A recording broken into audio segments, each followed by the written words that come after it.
ఇవన్నీ జరిగింది. ఆ తర్వాత కరసేవకులు ఊరూరు తిరిగి ఇటుకలు అన్నారు, బంగారం అన్నారు, ఏంటి అన్నారు, అన్నీ వసూలు చేశారు. ఆ తర్వాత కట్టడం ప్రారంభించారు.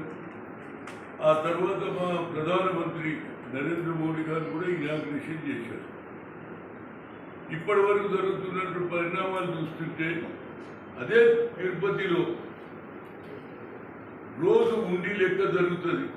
ఇవాళ ఎంతమంది భక్తులు గల్లెలో వేశారు, దాని లెక్క తెల్లారి ఎంత వసూలైంది, ఎంత ఉండిలో వేసిందని 4,70,00,000 అని చెప్పడం జరుగుతుంది. కానీ ఇక ఆ లెక్క లేదు.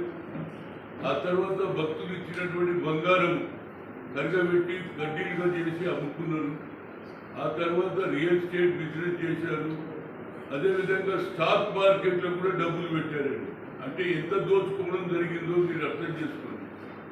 దీన్ని హిందూ దేశం చేయాలని రాముని వాడుకొని ఆఖరుకు రాముడు కట్టినటువంటి గుడిలో కూడా ఇంత పెద్ద అన్యాయం జరుగుతుంటే మరి పెద్దలైనటువంటి చిన్న జిఎస్ రావు ప్రవచనాలు చెప్తాడు, ఆయన మాట్లాడతలేడు. ఎందుకని నేను అడుగుతున్నాను. అదేవిధంగా ఎంతమంది సాధువులు, ఎంతమంది ఈ ధర్మకర్తలు ఉన్నారో ఎందుకు మాట్లాడతలేరు ఇన్ని కోట్ల దాంట్లో.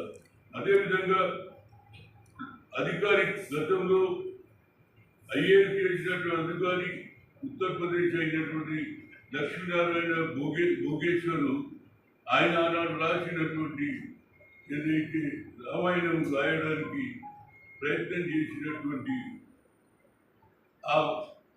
ఏది మొదలు రాగితోడు చేసి దాంతో బంగారం గుడ్ల చేశారు. 2024లో ఇచ్చాడు. కానీ అది ఏమైందో ఇంతవరకు తెలియదు. ఆఖరికి పేపర్లో చెప్పిన తర్వాత లేదు అని చెప్పి ఏదే. కానీ వాళ్ళ భక్త రామదాసు ఏదైతే మరి ఏదైతే నిన్న పోయినటువంటి భద్రాచలంలో ఆయన చేసిన సొమ్ములన్నీ కూడా ఉన్నాయి. ఆయన ఏం ఒక్క పైసా తీసుకోలేదు. రెవెన్యూ డిపార్ట్మెంట్ వచ్చిన పైసలంతా దేవుడికి ఖర్చు పెట్టారు. కానీ ఇవాళ ఏమవుతుందండి, భక్తులు ఇచ్చినటువంటి భూమి ఎంత, భక్తులు ఇచ్చినటువంటి సామాన్లు బంగారం నిన్నటి దాకానేమో ఓట్ చోరీ, ఇప్పుడేమో నోట్ చోరీ, అదేవిధంగా గల్లా చోరీ, ఆఖరికి సోనా చోరీ. ఇంత జరుగుతున్న మా ప్రధానమంత్రి గారు ఏం మాట్లాడతలేదు. అమిత్ షా ఏమంటే సిట్ స్పెషల్ ఇన్వెస్టిగేషన్ టీం చాలా బాగా పనిచేస్తున్నారు. దానికి సర్టిఫికేట్ ఎవరు ఇస్తున్నారు? ఆర్ఎస్ఎస్ నాయకులు ఇస్తున్నారు. చాలా బాగా జరుగుతుంది. మరి ఇప్పటిదాకా ఐఏఎస్ ఆఫీసానికి లేదు. మేము అది దాచిపెట్టారు. ప్రజల గురించి అలా రామాయణం ఎవరు రాసిన నాడు రాసినటువంటి రామాయణాన్ని వచ్చే ప్రజలు తెలవాలన్నట్టే అది ఇక్కడ ఉన్నది దాచిపెట్టారు. దీనికి ఒక్కటే కారణం అండి, ఈ దేశంలో చాలా మంది రాముని ప్రవచనాలు చేస్తారు, దేవుని ప్రవచనాలు చేస్తుంటారు. ఆ సాధులేంది వాళ్ళు ఎందుకు మాట్లాడతలేరు? ఇంత ఘోరం జరుగుతుంటే అదే తిరుపతిలో లడ్డూలలో నెయ్యి కల్తీ కలిపిందంటే అది సిబిఐ ఎంక్వైరీ చేశారు. కనుక నా ఉద్దేశంలో సిబిఐ ఎంక్వైరీ జరుగుతూనే న్యాయం జరుగుతుంది. నా పేరే హనుమంతుడు. హనుమంతుడు రాముడి గురించి పట్టించుకోకుంటే ఎట్లరా బాబు?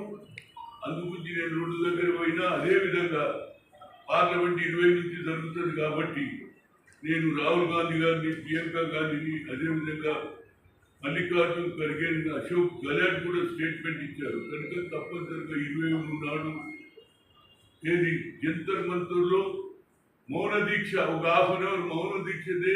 దేవుడు అంటాడు, అదే చూడరా నా భక్తులు, నాకు అన్యాయం జరుగుతుంది. ఆయనకు అన్యాయం జరిగితే కూడా మాట్లాడారా బాబు? ఓట్లయితే తీసుకున్నారా లేదా? ఈ దేశాన్ని హిందూ దేశం చేయాలని మీ ఆలోచన. కానీ ఈ హిందూ దేశం కాదు. ఎందుకంటే ఈ భారతదేశ సంస్కృతి వేరు, ఆచారాలు వేరు, దేవుళ్ళు వేరు, భాషలు వేరు. అయినా రాజ్యాంగం రాసినటువంటి బాబాసాహెబ్ అంబేద్కర్ ఆనాడు ఆలోచన చేసి ఈ మన దేశం రాజ్యాంగం రాస్తే దాన్ని కూడా తూట్లు పొడుస్తున్నారు.